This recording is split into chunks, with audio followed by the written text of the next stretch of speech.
Guys, দেশি বিদেশি সবাই কেমন আছেন? প্রতিভা কিচেনের পক্ষ থেকে সবাইকে রইল অসংখ্য অসংখ্য ধন্যবাদ এবং নমস্কার। আশা করি সবাই ভালো আছেন। আজকে হচ্ছে একটা ব্লগ নিয়ে হাজির হয়েছি। এই দেখুন, গ্রাম থেকে নিয়ে এসেছে সুন্দর সুন্দর জিনিস। এখানে আছে নারকেল, এই দেখুন নারকেল নিয়ে এসেছে। আর এখানে আছে মেটে আলু। আসলেই মেটে আলুগুলো খুব সুন্দর আমার মনে হয়। যে বড় একটা পিচ, বড় দেখুন, অনেক বড় মেটে আলু। আর এখানে আছে খেজুরের গুড়। আসলেই জানি না ওটা ভালো হবে কি মন্দ হবে, খেজুরের গুড়। আর এখানে কি আছে এই দেখুন, সেই গ্রামের মাছ, বিলের মাছ, কালো কালো।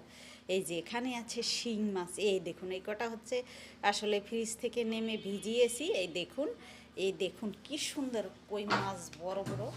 আর শিংগুলো দারুণ সুন্দর।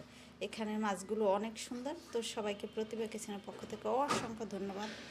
সবাই ভালো থাকবেন আর এই সুন্দর সুন্দর মাছ, সুন্দর সুন্দর রান্না দেখবেন।